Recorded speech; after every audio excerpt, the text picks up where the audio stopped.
ci nan la bu ngeen defee seen ay réformes et tout. ak seen jàngat ci revers yi ngeen am ci élection yi taxaw nan la war a taxawaate avec sa jeunesse. pour mën a conquérir le pouvoir pourquoi pas. waaw loolu mooy suñu principal objectif. S'organiser pour essayer de conquérir encore le pouvoir d'ici 2029 et que su fekkee taxaw aussi tamit dañ jàpp ne actualité bi politique ñii nga xam ne ñooy jeunes yor état bi actuellement dañu xeeb taxaw mais sur les faits c'est pas ça qui a été montré parce que je n'ai rien contre ñi nga xam ne bokkaloon neen aussi plateforme sàmm sa kàddu di leen féliciter et remercier encore ñoom ñëpp mais ñun ñëpp bu ñu mënee nangu jël kenn su ñun koo xam ne du suñu président parti jiital ko sur la liste de sàmm sa kàddu là ça montre à quel point aussi le poids bi nga xam ne taxawu Sénégal am na ko mais lépp looy gis boo si génne tu vas l'évaluer pour essayer de voir aussi avant ngay bokkaat ak keneen beneen coalition ou autre on va s'organiser nous à l'interne et que organiser wu à l'interne moi qui vous parle je dirais pas que je suis un vieux mais nous sommes que des jeunes responsables au niveau de Taxawu parce que je suis le coordonnateur de Taxawu au niveau de la commune de Nioro. Et que boo wëree Sénégal parmi les 46 départements presque à 90% c'est des jeunes qui coordonnent nos départements c'est des jeunes qui coordonnent aussi nos communaux et que là ça montre à quel point que le pouvoir de rajeunir Taxawu n'est pas le président Khalifa Ababacar Sall et je l'ai rappelé tout à l'heure aussi que Taxawu c'est une plateforme et on veut aller vers une organisation politique et que pour conquérir le pouvoir xam ne ñun peut-être bu ñu jógee suñu réforme yi ñuy war a def à l'interne on saura comment on va s'organiser pour bu ñu tegaat coalition et que xam ne la force de la jeunesse bi ngay wax noonu ça se trouve au sein de Taxawu parce que Taxawu jeunes yi ñoom ñoo téye les piliers actuellement au niveau des communaux et au niveau des départementaux. Une dernière question monsieur Ba jàppoon ni li nga wax léegi mooy problème réelu Taxawu parce que léegi da nga ni Khalifa Sall moom du moom kese mooy Taxawu mais comment on peut expliquer ngeen dem ci élection boo xam ne da ngeen jël ku si mel ne Barthélémy Dias def ko tête de liste est-ce que jàppoon ni loolu moo tax revers bi ngeen am ci élection législative bi ngeen am ko parce que boo retourné aussi nga ni Taxawu du Khalifa Sall kese bon c'est Taxawu Khalifa Sall moo tax ñu xam ko donc c'est quoi le problème. Non, parce que vous mélangez deux choses. Parce que si je dis Taxawu du Khalifa Sall c'est parce que je faisais allusion parce que li ngay wax neen rajeunir. Parce que boo nee rajeunir peut-être il parle de Khalifa que ne moom moo ñu jiite mag la. neen rajeunir ça veut dire que ne donc il faut rajeunir le parti en disant que ne on va changer la tête. Je pense que la tête c'est pas le corps. nekkul ne Khalifa kese moom moo nekk mag moo tax ñu ne ñun ñëpp ay mag leen loolu laa la doon bëgg a wax foofu.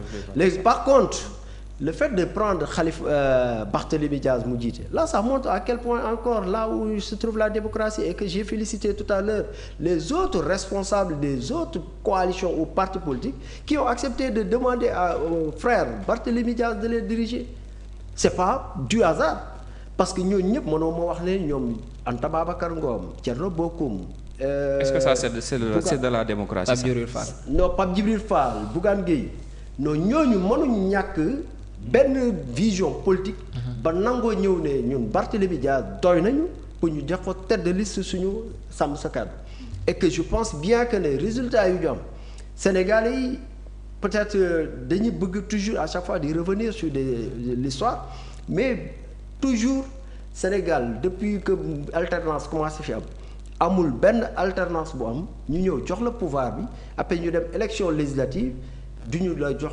plus des 50% des députés là aussi tamit nous on a demandé nous avons montré aux Sénégalais li nga xam ne mooy suñu projet bi ñu amoon au niveau des législatives ils ont choisi de voter pour aussi le PASTEF pour la continuité là on accepte mais léegi on va les regarder avec leurs 130 députés comme on l'avait fait aussi avec Macky Sall en 2017 si vous vous rappelez Macky Sall bi ñu jógee élection locale dafa ñëw am 129 députés néanmoins après da ngay gis muy continuer avec ces dégâts muy gën di chuter ñu nag ils ont démarré on les attend parce que déjà li ñu njëkk a wane mooy assemblée bi ñu leen tegal bi ñu ñëwee di leen dañuy def vote de la loi finance initiale ñoom ils ont accepté de le faire sans débat Là, ça montre que donc c'est ils en avaient le droit aussi, monsieur. Non, je suis d'avis.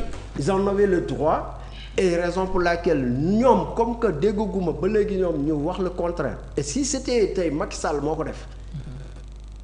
Essayons de se poser cette question. ñii avec lu ñu fi waxul gouvernement Macky Sall dañ fi dagalal góor jigéen ñu on les attend sur ça. 130 députés. Mais on a aussi entendu dire on a encore entendu le député comment dirais-je Bara Dolly dire que Ousmane Sonko waxul dara ci affaire góor jigéen ba mu faloo ba tey donc discours boobu dañ koy jël def ko ci un discours de campagne. donc mënoo ko féetale par exemple benn gouvernement bi mise en place.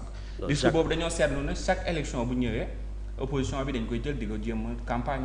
mais Jacques xanaa dafa génnoon réew mi benn instant parce que man Jacques je me demande journaliste. non ay fee laa lay wax de. non déet boo demee yow Bara Dolly moo ne. waaw Aminia ñii bi aussi. waaw non man dégg naa la de. da nga ne Bara Dolly moo ne bi Ousmane Sonko ñëwee ba léegi waxul dara su góor jigéen ñi mais gars yi discours bi mu jëloon avant.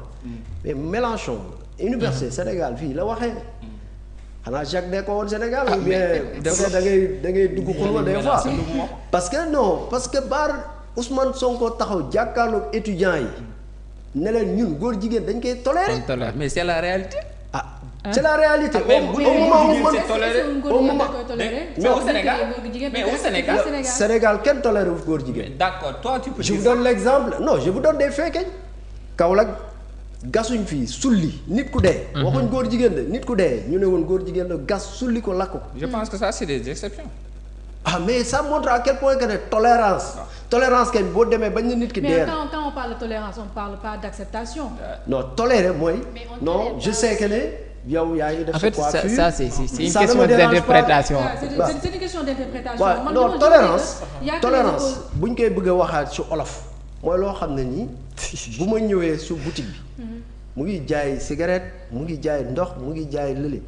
ça ne me dérange pas ma dugg fa jënd ndox laa bëgg a jënd parce que cigarette jënduma ko soxlawuma ko je peux tolérer dugg si boutique bi mais fu njugu baar nga ne yow naanuma du may màndi nga dugg si biir baar ba ne non teg ndox ne damay bëgg a naan te baar la là peut-être yaa ngi tolérer nekk su environnement boo xam ne comme ni ñu ko jiiñe woon Ousmane Sonko bien vrai que ne man je suis pas là-bas xaw ma dafa deful mais kër gi mu dugg bu fekkee ne foofu dañ ne fa dafa violer nit mën na am soupçon mais tey bu fekkoon ne tey imam nga fekk ko foofu doon ñu ne la imam bi moo ñëw fii kat pour maase wu mais da nga naan imam toléré na milieu bi. tolérance mooy loolu loo xam ne ni mën naa ko def su bëtu nit ñi bu ma romboon tey ne góor jigéen la après les gens peuvent ne pas comme dans d'autres pays parce que nit ñi am na sens du voyage ou da ngay gis carrément nit koo xam ne kii homosexuel la et il ne se cache pas di dox normal. mais Sénégal aussi noonu ngay gisee nit ci koñ boo xam ne dañuy xam ne diw mii borom ñaari tur yi la pourtant dañu koy bàyyi soupçonné non mais attends mais non mais moom du ko manifester yow demal Sandaga léegi nga ne kii góor jigéen la c'est ça le problème mais se manifeste pas daf koy caché non loolu mooy waa koñ bi perception bi ñu am waaw mais moom ñemewul taxaw jàkkaarlu ñi man góor jigéen laa solu comme góor jigéen ñëw taxaw Sandaga naan góor jigéen la léegi nii boo demoon Sandaga sol sa yor saa góor jigéen nga taxaw. xam nga Sandaga nga jël comme par exemple benn ville man aussi mën naa jël benn quartier Dakar boo xam ne kenn dara du la ci fekk. ils vont se passionner à mort. ñu gis ne depuis tout à l'heure yaa ngi ñaawlu depuis 9 mois yi nga xamante ne presque moom la fi nguur gi def que ni appliqué wuñu que ni ils sont des menteurs et tout ce sont vos propos donc je me demande yéen waa taxaw ban posture ngeen am pour faire face au régime. oui moom laa lay wax ni ñu ngi def suñu évaluation interne ñu ngi organiser wu ñu ngi préparer wu xam nga aussi tamit doo jëm fenn ànd ak kilifa nga ñëw fii toog naan kilifa gi lii la ñuy wax lii la ñuy dox. comme que ñun ñu ngi suñu biir interne di discuter di waxtaan di jéem a organiser wu waat parce que même suñu gagné woon on doit évaluer. à plus forte raison aussi résultats yi ñu am. on doit encore accepter ces résultats. s'organiser à l'interne essayer de faire face et que on va faire face parce que ñoom xam ne loolu lu tax ñu njëkk a xool première victime ne non il faut qu'on attaque ce jeune parce que xam ne kii moo war a nekk suñu problème c'est pour répondre en même temps que ne ñoom bu ñu xeeboon wala xeeb taxaw il n'allait pas viser Barthélémy Diaz qui parle de Taxawu parle de Barthélémy Diaz, qui parle de Barthélémy Diaz parle de Taxawu. Donc attaquer Barth, c'est attaquer Taxawu. Et que je suis pas d'avis, peut-être vous allez venir sur son cas avec aussi la mairie et les législatives, mais c'est malsain. Parce que doomi aadama kese da nga war a am loo xam ne tax yow yaa ngi koy jombal sa bopp. Parce que la Sonko doon wax yéen ñi ñëpp bu ngeen ko tegee di ko déglu. Vous n'allez pas croire que ne kii mooy Ousmane Sonko mi doon wax avant mi nekk tey premier ministre toogaat ne mu ko mel ni comme moom yëgul. comme tamit noonu lañu mën a wax par exemple ba mu par exemple ba Barthélémy Dias Ousmane Sonko nekkee prison propos yu ñu doon tenir. comme lan. comme propos par exemple propos yu ñu doon tenir kon dafa par exemple propos yu ñu doon tenir ñëpp dégg nañ. non lan la nekkee prison lan moo tax non. xam nga jékki-jékki ñu rek ñu am réaction bi de la part par exemple de la part nga ni c'est malsain. mais malsain bi perception boobu Sénégal ci bari amuñu ko malsain bi dafa am ci fu mu jiitu. waaw moom non loolu perception boobu noonu man dama la koy nangu. parce que nit ki ku nekk da ngay nanguwul nit ki xelam ay xelaat. mais da nga ne ma propos yi Barth doon tenir bi nga xam ne Ousmane Sonko ñu koy jéem a persécuter di ko jéem a kii mais propos yi mosul wax loo xam ne tey boo ko tegee. tu verras le contraire de lim position bi ma moom parce que yàlla dafa def dañ ne léegi dañ ko jiiñ justice moom moo koy génnee su liñ ko jiiñ alors que Sonko da doon wax ne carrément Macky Sall il est en train de manœuvrer xam nga wax aussi tamit des fois dañuy nangu di déglu di déggee nopp ba déggee xel bañ a dégloo nopp yi kese Macky Sall est en train de manœuvrer à tout faire pour récupérer la mairie entre les mains de Barthélémy Diaz. Qu'est-ce qu'on a vu aujourd'hui? Parce que tey bu ñu pour def rek clarification foofu noonu le code général des collectivités locales, le code électoral, le code de la route, code boo mënti jël moo lay déterminer lu nekk nañ leen koy defee tey ni ñu teggee Barth dara jógewul ci code général des collectivités locales. si naka.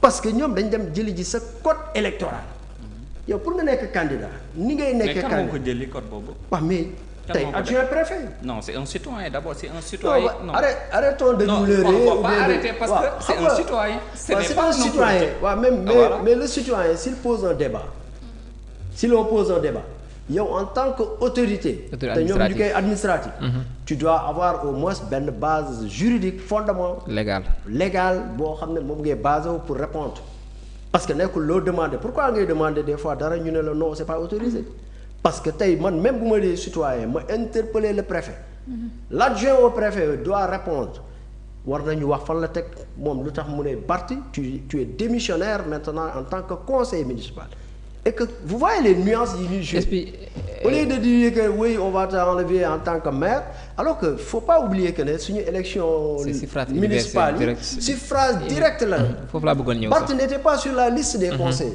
Barth était candidat comme maire comment on peut dire que oui tu es démissionnaire comme conseiller municipal alors que Barth n'était pas conseiller municipal. Mais tu es en phase ou non avec par exemple qu'il perd son mandat de député à l'Assemblée nationale tu es en phase. Non pour le mandat bii nii. je ne suis pas en phase.